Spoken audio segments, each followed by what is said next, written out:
So this story is pretty crazy. This woman's name, and forgive me if I mispronounce it. Her name is Shivanti, I believe, and came across this post on Facebook. She's a woman who lives in Minneapolis, and she put up this post yesterday. Yesterday, my children and I were violently carjacked in the driveway of our home in Minneapolis. Four very young men, all carrying guns, beat me violently down to the ground in front of our kids. The young men held their neighbors up at gunpoint when they ran over and tried to help me, all in broad daylight.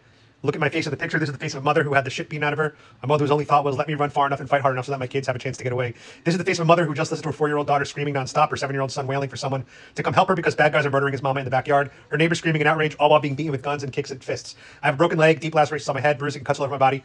And I have rage. I'm now part of the statistics. I wasn't silent when I fought these men to save my life and my babies, and I won't be silent now. So this is obviously a very heartbreaking, traumatic story. I hope she recovers from her injuries. And I want to start by saying nobody deserves to be attacked. Nobody deserves to feel unsafe in their home and in their neighborhood, which brings me to the second part of the story. So unfortunately for her, the internet never forgets, and this post is going viral now. As far as I'm concerned, it's a public post. It's open to public domain, so here it is. She posted this during the BLM riots. We are going to dismantle the Minneapolis Police Department. Say it with me. Dismantle the Minneapolis Police Department. As allies, what can we do right now? Listen and learn from our black siblings and then amplify this message right now in this moment. MPD has systematically failed the black community. They have failed all of us. It's time to build a new infrastructure that works for all communities. If you are still disagreeing with that basic fact, I'm not sure what to say to you.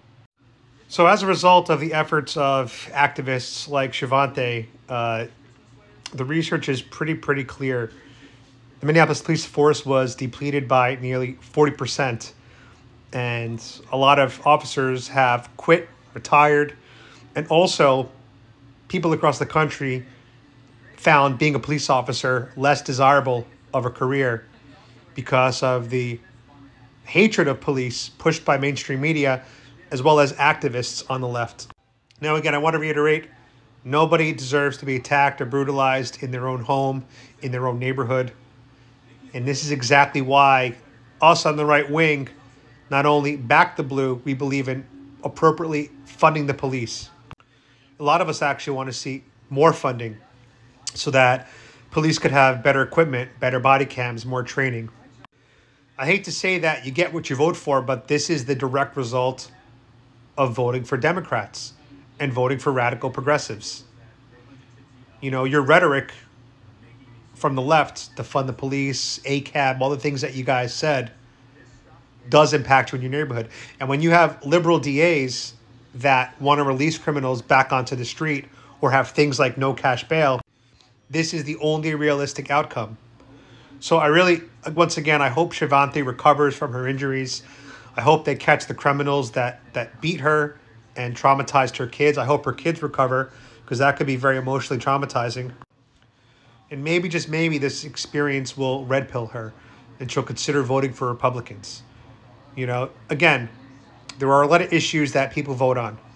Single issue voters especially will vote on one issue and they'll put a line in the sand left or right. But you have to look at the overall picture, right? And I think it's pretty clear that one party is the party of law and order, the police, laws, rules. You do the crime, you do the time. And one party is criminals first. So look, the choice is yours. And if you're unhappy living in Minneapolis because the radical leftists have created this dangerous environment for you, I recommend moving to a place like Florida where we have no permit concealed carry. You have the right to defend yourself down here in Florida with stand your ground laws, concealed carry laws. And of course, our governor, DeSantis, takes crime very seriously. And in this state, if you do the crime, you will do the time. And let me tell you something. As someone who lives in Tampa, Florida, I see police so often down here. When I'm driving on the highway anywhere in Tampa, every few minutes I see a police car. This gives me a sense of safety in my own neighborhood because I know that there's police probably watching at some point nearby. And if not, if I have to make that 911 phone call, I can confidently say that police will be nearby very quickly. But yeah, you know, again, I'm sorry this happened to her. But again, it matters who you vote for. Elections have consequences.